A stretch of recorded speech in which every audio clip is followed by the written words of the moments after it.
Where is INSURTECH headed next? This is where indie agents own the answer.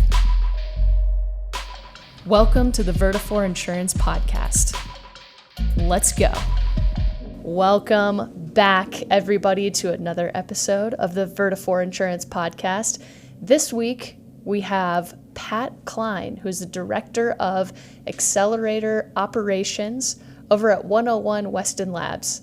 Now, what is 101 Weston Labs, you might say? And we're going to answer that question for you. But just at a high level, the state associations, there are a few key state associations who are bent on leading the charge to really develop and evolve the value that the association world brings to the independent channel. And those associations have started a number of different efforts, including Catalyst, which is a sort of a tech resource and consultation center, and most recently, a INSURTECH Accelerator. So we're going to get into why this is all happening and how it helps the independent agent, and ultimately, we're going to dive into Pat's vast experience running accelerators and really talk about what makes a good accelerator at the end of the day. So without further ado, welcome, Pat. How are you? I'm doing well. Thanks for having me. Absolutely, man. Really great to have you. And where are you out of today? I am sitting in Raleigh, North Carolina. So I actually live where we're based. Awesome. But you didn't always live in North Carolina, as I remember.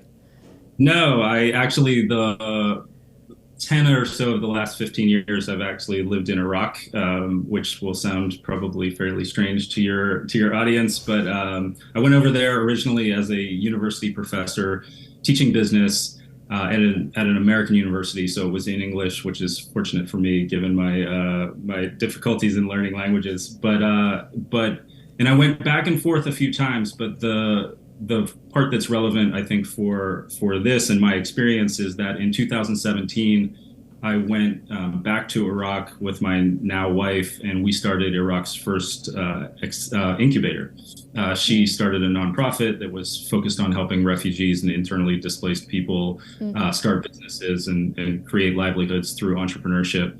And so we built, her co-founder, me and her, three of us built an entire accelerator, and now it's still a running and operating organization. But that was sort of my first experience I had worked with entrepreneurs before, sort of as a consultant and helping people get projects off the ground. But that was the first time I had any exposure to sort of standardizing it and putting in a framework and really operating something like that. And then 2 years later, I went back to my university and started Iraq's first accelerator. So, and the difference, just for your audience, for those who might be questioning what are all these weird terms, incubator generally is just an earlier stage. You can come into an incubator with an idea and then you get all sorts of support. Whereas with an accelerator, and we'll dig into that, I'm sure, an accelerator, accelerators vary, but generally you have a product, you might have it out to customers, you might be actually earning revenue on it already, but that you are looking for some extra help to accelerate it, to make it go faster, to tap into networks and those types of things. So happy to dig in there as you see fit. But that's a little bit of my background. And I started in this position Halloween of last year, and we've been building this thing ever since. Man, you have the most interesting story. I am going to buy your book one day when it's a bestseller on Amazon, just so you know. And I'm saying right now that I would really like it autographed sooner than later. So why an incubator in Iraq? Like, that just seems I always like to, ask the big question, why? I'm sure million my different wife things. is one of the only people I've ever known who wrote a thesis to go into graduate school and then lived out the thesis. So as I mentioned earlier, she had worked with the United Nations Refugee Agency, and she had this thesis that once again, people who are displaced or from conflict affected areas could rebuild their lives through entrepreneurship.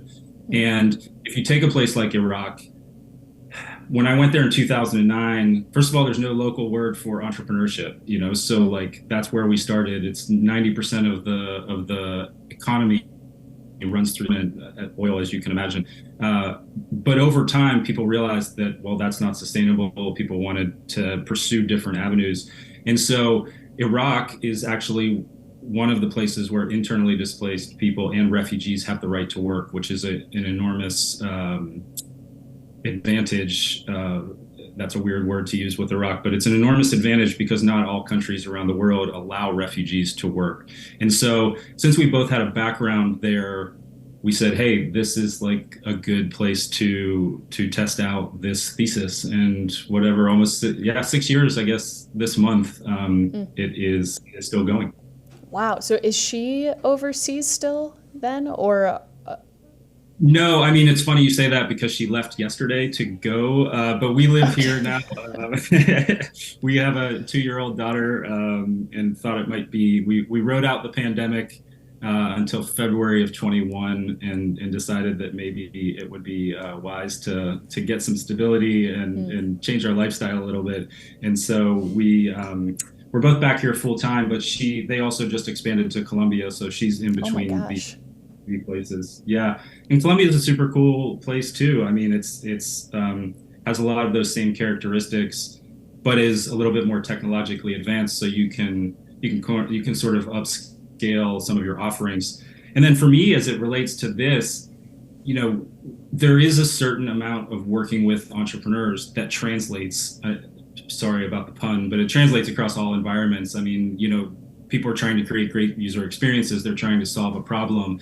They're validating their theses with customers, and so on and so forth. You need money to raise, etc. The difference is some of the technological applications and sort of, yes, the level of technology and the sophistication of the problems that are being solved. And so I'm finding myself upskilling as well to sort of catch up to tech I've missed out on and those types of things. But the fundamental aspects of what we're trying to do are basically the same.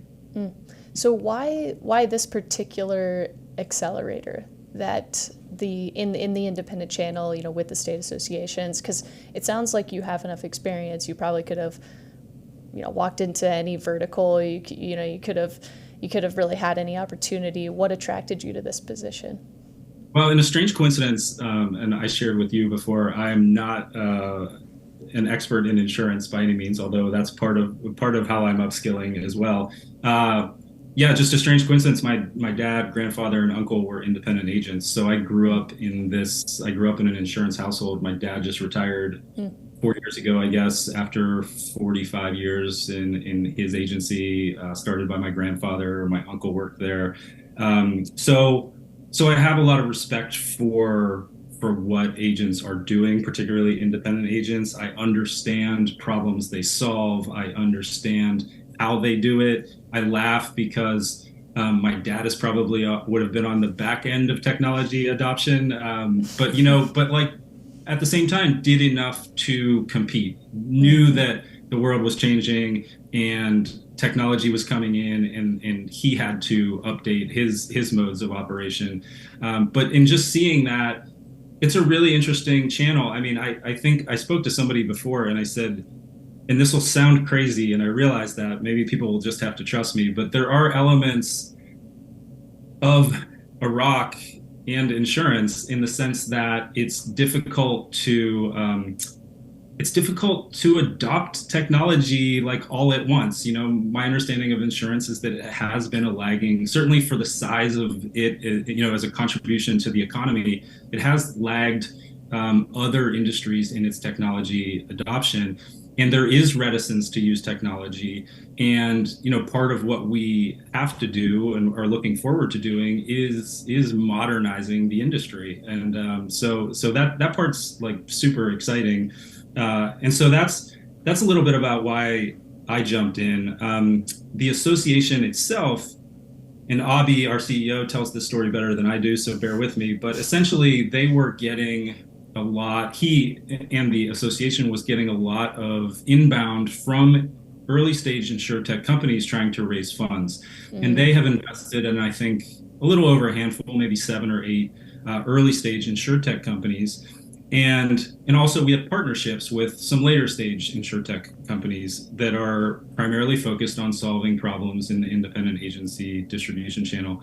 And he thought, essentially, to hear him tell it, once again, I'll paraphrase, but he thought essentially, what more can we be doing? And also, can we formalize this? Can we not only offer money, but offer expertise, experience, our network to help these companies grow? Because IIANC comes in at a small dollar amount relative to other investors, which means that those founders rightfully kind of send updates and then cater to their larger investors. But if we have other things to offer and an ability to help those companies, then we become more of a bigger deal. And I think we have the opportunity to create a little ecosystem here of companies that are specifically designed for independent agents. Yeah, I think the value too, because there are some other accelerators in the independent insurance space, I would say, but most of them are tied to large brokers. And there is sort of this decision that you have to come to terms with, I think, as an entrepreneur, as an insurtech startup, where you kind of have to decide: do you go to the right or the left? Do you go down, to the mid-sized market, or do you go over to these large brokers? Because honestly, they just work differently. They have different needs. Sometimes the tools have to be built a little bit differently. They need more customizability. And we ran into that the last startup that I was at.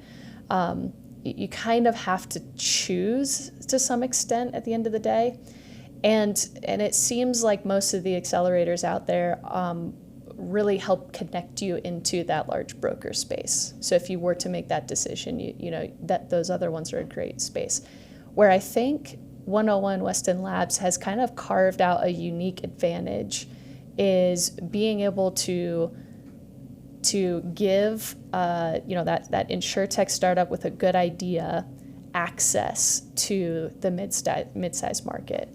And make sure that the technology is built in a way that it fits into those models without having to be eventually brought downstream later on when the pricing is, because again, if you go the large broker route, your pricing is going to be different, tech's going to be different, and then you have to sort of make this change at some point to bring it down into the mid-size market. It kind of allows you to stay in that space early on, while and not give up, right? The ability to get funding or have access to different agencies. So I'm really excited to see where it goes. I'll be curious to see how it all works at the end of the day. It's a great experiment. Yeah, it is, and I think we're modestly treating it as such. Like I said, there are elements that carry over, and then there are things that we also have to test. You mentioned the larger brokers, and we're very cognizant of who those other organizations are, and don't really consider them competitors, because we made this choice to be in this space where we think, at least, we're kind of alone, and we're attracting and talking to what we refer to as the Main Street agents. There are 40,000 independent agents in the country. Some percentage of them, they fit the bell curve of technology adoption, right? Some percentage of them will be laggards and will say, go away. But there is this desire, I think, for agents to use technology that is built for them. And first of all, we're fostering that by helping these insurtech companies.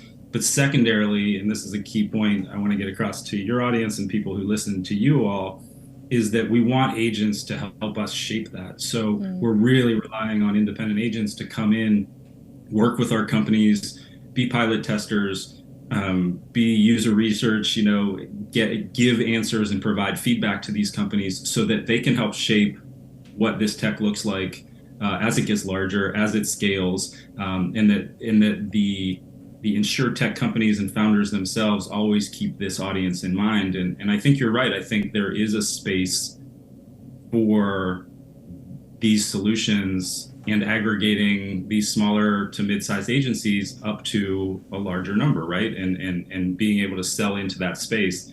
And so, yeah, we're actively taking agents in as product testers and eventually, hopefully, customers, right? I mean, I think one of the most valuable things an accelerator can do, certainly with our thesis on the world, is introduce people to potential customers. It's very, you say 40,000 and that's great, but it's as you know, I'm sure it's a fragmented market. You don't just call up 40,000 agents. They're all over the country in little towns and big cities and everywhere, there are people. So we have to sort of develop our own theory on sort of who those people can be, but we're currently working with several dozen agents who are on board to perform that role, and we'd love to have more. I mean, I'd love to roll out 20, 30, 40 agents to these companies.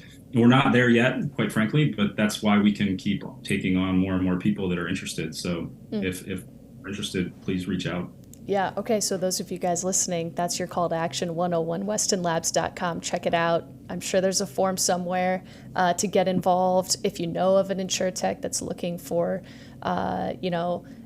help and funding and growth, these guys are awesome. So Pat, let me ask a couple quick questions on how this accelerator is being built, because you came in and really started from nothing. I mean, there was probably a blank piece of paper that Avi put in front of you and said, okay, PowerPoint, yeah, let's build an accelerator. So where do you start? What does this thing look like? Well, that's a really good question. I mean,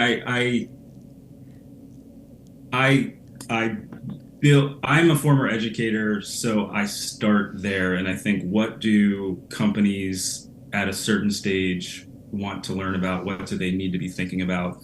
And so I think, I can't even remember because you're doing 10 things at once, obviously. But I think basically we put together a curriculum and then started just talking to people, people who have been through accelerators, people who are running later stage companies, asking those questions about, like, if you went through another accelerator, what worked, what didn't?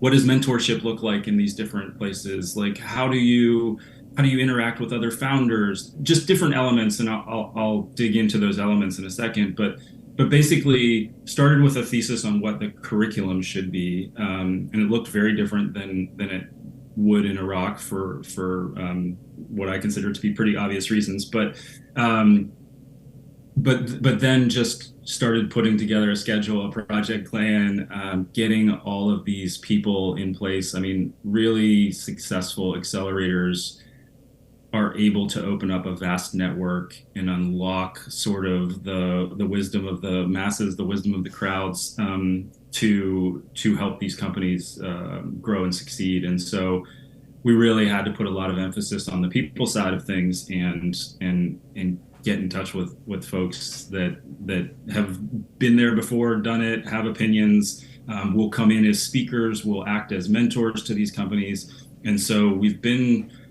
doing that for the last 4 or 5 months or so. So what does this thing look like today? Where are you guys at today? You have a couple companies that are in the process. Are they just at the beginning? What types of companies are there? Where are you guys at? So we just announced our cohort. I believe it was last week. I have to admit, all of the weeks are running together, and we work with a great PR team. And I'm going to give them a shout out because Daniel and his team at Market Retrievers are amazing. And I would be remiss if I didn't mention that. And so they're managing sort of these big public announcements that we're making. But we have 8 companies in the cohort. It starts on June 12th.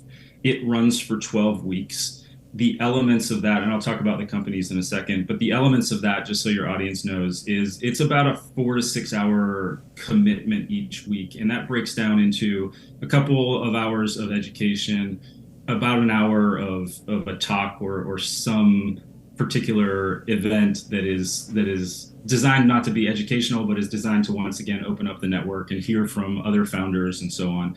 And then an hour for peer groups. So I'm a big believer, having worked with a lot of entrepreneurs. I'm married to a founder. Uh, no one knows, no one outside of being a founder understands being a founder. And Mm, you really want to put people together with others who have done it or are doing it so that they can share that experience. And I really think it helps with building the culture of an accelerator, to have a really close knit group. And that's one thing I really want to focus on. I want them to, there's some overlap in what a couple of them do, but by and large, they're not competitors. We made a very distinct effort to not involve competition inside of a cohort. We really want them to like each other and to learn from each other and to thrive in this environment where they understand each other, because I'm sure that not a lot of people understand them in their sort of day-to-day lives. Having said that, we have 8 companies. I think I mentioned that.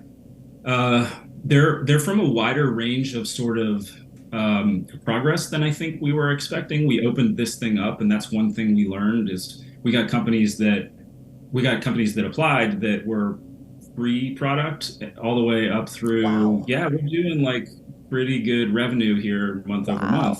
Wow. Wow. Um, That's yeah, and so we had to make some interesting. decisions around that, but Mm, basically we have a couple companies that are streamlining the quoting process, one in commercial, one in personal lines, one dedicated strictly to cyber.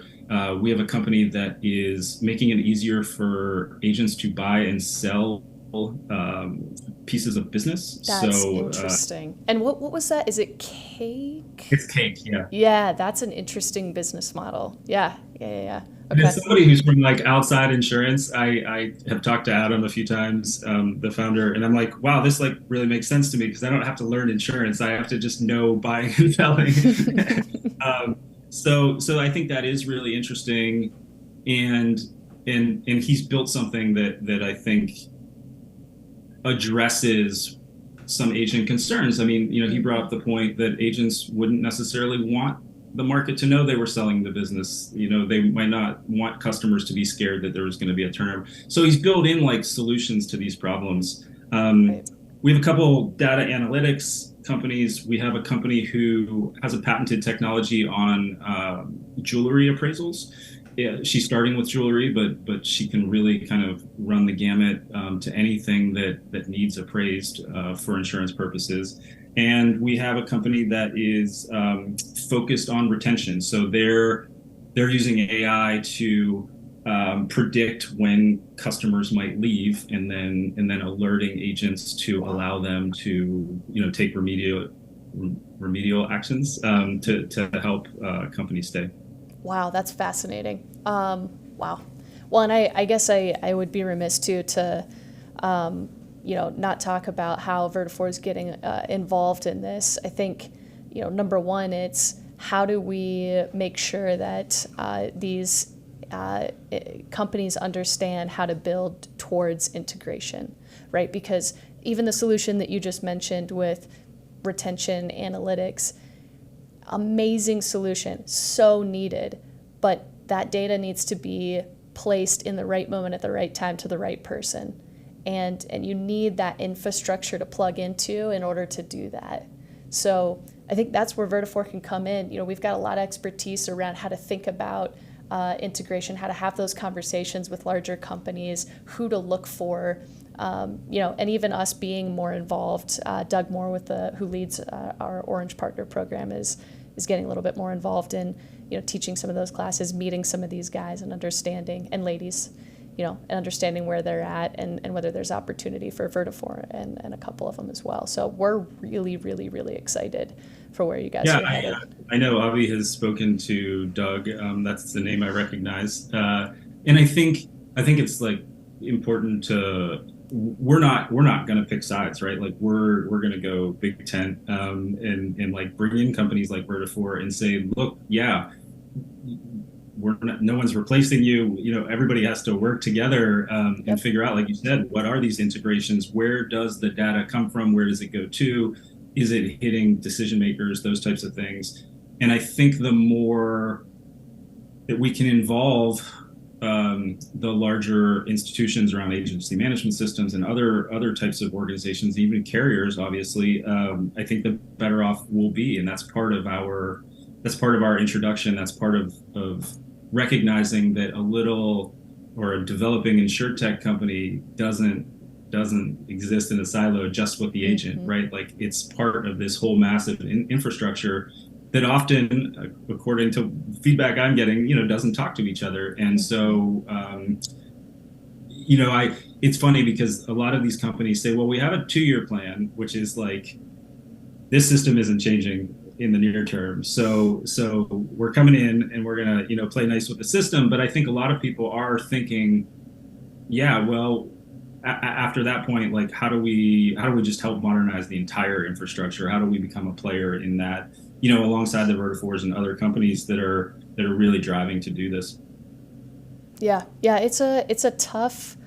The sequencing of it is really difficult because as a startup, you are in survival mode, and thinking about spending revenue on integration, spending time on building partnerships when, if you don't get that next client signed up, you're looking kind of down a very steep drop is very, very difficult. So I have the utmost respect for, any and all of the founders who are in the program and how they're building their roadmap, how they're thinking about getting off the ground, making the product successful, and then ultimately, tackling that pivot question on, okay, how do we become a collaborative player in this space? It is not easy. It's very difficult.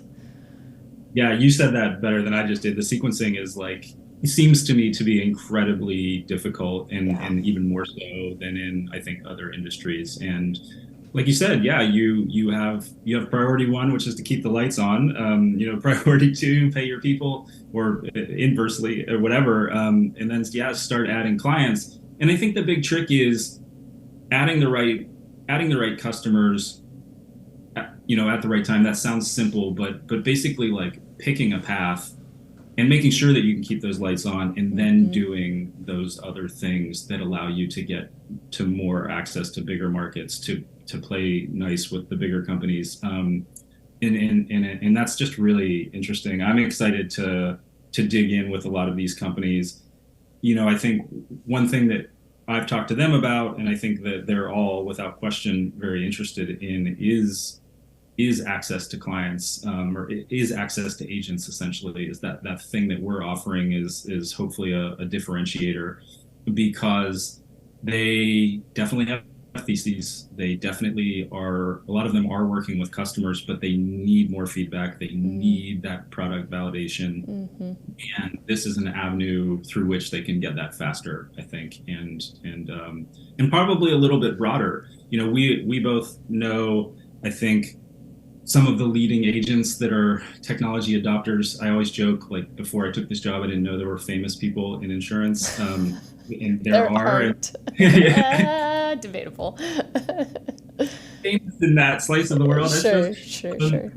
But they're partially, air quotes famous or real famous. I don't know, because they are on the vanguard of technology adoption. And how do you go downstream into those people that aren't necessarily like my father, but who are somewhere in the middle, who need a little nudge or just need to see something work? One of the things we learn from customers often is they don't want to be locked into an annual fee right off the bat, right? Yep. So you get back to pricing, you have a harder time on sort of ability and willingness to pay.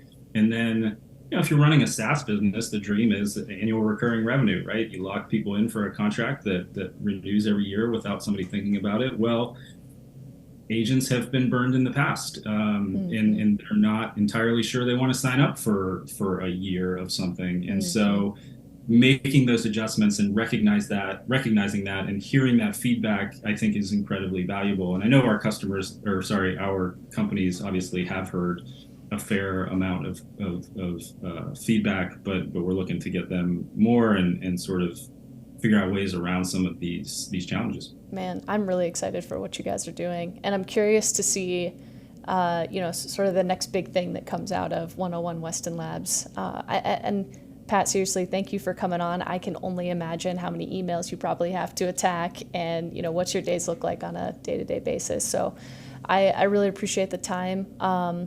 Vertafore is excited to be involved. And for those agents who are listening, they can go to 101 Weston Labs and find out more information. They can find out anything they need to know about the program itself. There is a contact form, and it basically just has a drop down that says, how do you want to be involved? And if you're an agent, that's the first button to click. It asks, I think, 5 or 6 questions, which is all just demographic. Where are you? What's your phone number? What kind of business, commercial versus personal? And then you're out, and I will follow up with more information.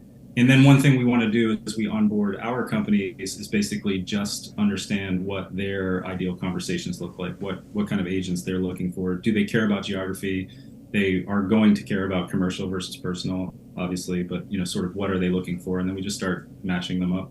Awesome. Wonderful, guys. All right, well, get involved if you want to be on the ground floor of the next big thing when it comes to the independent channel and INSURTECH world. And with that, Pat, thanks for joining us. Thank you. Have a great day. Love what you heard? Listen, don't stop here. We know you don't want to. Hit subscribe on your favorite podcast platform or YouTube if you love watching, and get notified as soon as new episodes come out weekly. Let's go.